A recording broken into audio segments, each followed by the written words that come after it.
আসসালামু আলাইকুম রহমতুল্লাহ। মাটিতে আদা চাষের পদ্ধতি তো আপনাদেরকে আমরা শুরু থেকে দেখিয়েছিলাম যে কিভাবে মাটিটা পরিচর্যা করতে হয় বা কিভাবে উপযোগী করতে হয়, এরপর বস্তাতে কতটুকু মাটি কতটুকু সার দিতে হয় সব ডিটেলস দেখিয়েছিলাম। তো এখন আদা তোলার সময় হয়েছে, তো আমরা কোন অবস্থাতে বুঝবো যে এখন আদা তোলার সময় হয়েছে এটা নিয়ে আপনাদের সাথে কথা বলি। এই দেখতে পাচ্ছেন এখন আদার গাছগুলো মোটামুটি শুকিয়ে গেছে, এই যে দু একটা একটু এখনো সবুজ দেখা যাচ্ছে। এই যে দেখতে পাচ্ছেন এখানে কিন্তু বেশ কিছু সবুজ আছে।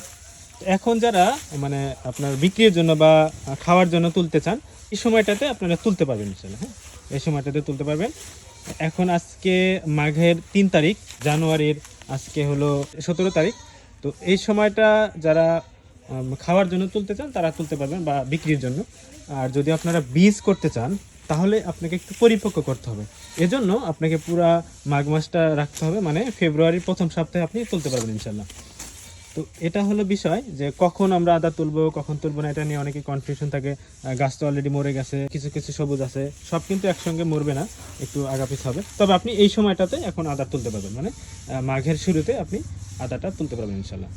বীজের জন্য যদি আপনারা রাখতে চান তাহলে পুরো মাঘ মাসটা আপনাকে রাখতে হবে। হ্যাঁ, তো এই ছিল বিষয়।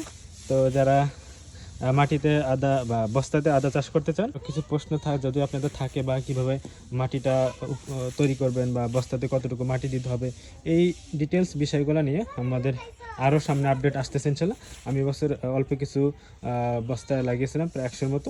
ইনশাল্লাহ এবার নেক্সট প্রজেক্ট আমাদের এবার টার্গেট রাখছি 500 বস্তা আদা লাগাবো ইনশাল্লাহ। তো দোয়া রাখবেন, আর আপনাদের জন্য দোয়া।